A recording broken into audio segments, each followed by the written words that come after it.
นี่คือวังอ่างในพี่น้องเนี่ยวังอ่างบ้านอ่างตำบลนาตาลล่ะนี่คือว่าบ้านนาอ่างก็ตั้งชื่อกับบ้านนาอ่างก็นี่ละ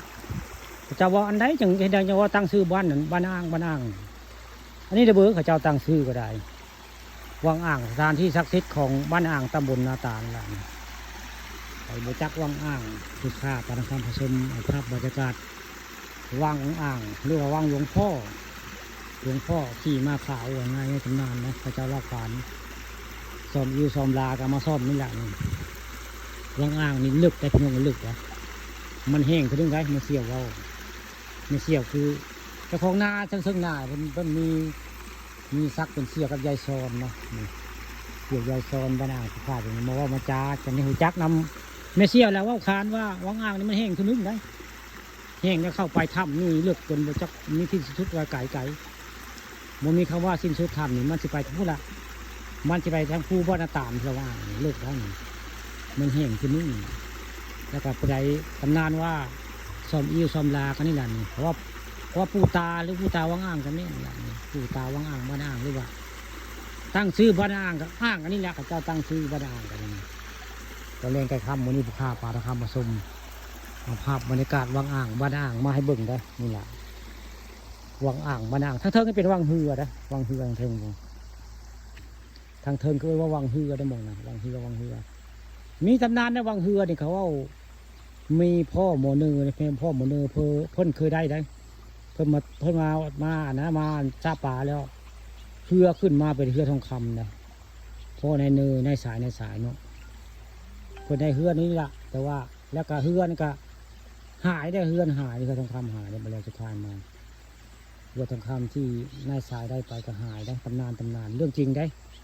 นายสายได้เฮือก็ได้นี่แหละว่างอ่างนี่ละเฮือตำนานได้พอขึ้นมาใต้น้ำได้หมุนติ้วขึ้นมาแล้วก็นายสายเนี่ยเอามือค้ำคูเฮือนซานได้สุดท้ายมาเฮือนก็หายไว้ง่ายเฮือทองคำอยู่บริเวณวังเฮือทางเทิงก็วังเฮือมองนี่คือว้าวเฮือวังอ่างแล้วนี่วังอ่างบ้านอ่างเขามองนี่ฮะตอนแรงไกลคำวันนี้ผู้ข้าปลาทางคำประชมกับภาพบรรยากาศมาเล่าเรื่องวังอ่างประวัติเนาะประวัติวังอ่างนี่มันไม่ธรรมดาเลยเป็นสถานที่ศักดิ์สิทธิ์ของไทยบ้านอ่างเลยพี่น้องเลยจะได้ตั้งชื่อว่าบ้านอ่างกับนี่แหละวังอ่างนี่เลยเด้ที่เขาเรียกว่าบ้านอ่างกับไทยประจักษ์ว่าจะได้จะตั้งชื่อบ้านอ่างกันนี่แหละวังอ่างสถานที่ศักดิ์สิทธิ์ของไทยบ้านอ่างตำบลนาตาลนั่นอ่างนี่ความเร็วของเพิ่นนะหมูมีสิ้นสุดเข้าไปนี่ไม่ใช่เชิงไปทางผู้บ้านตาลเวลาผู้บ้านอ่างเป็นถ้ำใหญ่ได้หนึ่งถ้ำใหญ่เรื่องจริงมันทำมันไม่ใช่ว่าเราเอาได้มันมีตำนานเลยสอบถามได้เลยผู้เฒ่าผู้แก่เขาเจ้าเชื่อว่าวังอ่างนี่เลือกไก่นี่แล้วก็นั่งนั่นนี่จะมีป่าผาหลายได้บริวารของหลวงพ่อง่ายวังอ่างป่าผาหลายแล้วก็ไปมาจับไปก็จะมีความผิดได้ถ้าจับป่าผาไปนี่จะมีไผกล้จับก็ได้บริเวณนี่คือเป็นพื้นที่ของหลวงพ่อคนหลายนี่หลวงพ่อคือวังอ่างเจ้าที่วังอ่างอะไรนี่ซ้อมวิวซ้อมลากันนี่ละมาปะแล้วพันธิชอบได้นี่ปะว่าในนี่ละน้าอ่างนี่ละแล้วก็ยืมชิ้นไม้ก็ได้ประวัติมันได้ประวัติตำนานมันบริเวณวังอ่างนี่แหละตำนานวังอ่าง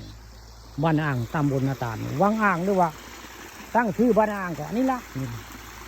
วังอ่างนี่ระเบิดกับเจ้าตั้งชื่อใครข้องใจกันนี่ระเบิดตำนานชื่อบ้านอ่างเล่าขานมาข้าเจ้ามาอยู่บ้านอ่างก็เป็นปู่ตาแล้วไว้ง่ายปู่ตาบ้านอ่างนี่แหละวังอ่างข้าเจ้าตั้งชื่อจะเป็นบ้านอ่าง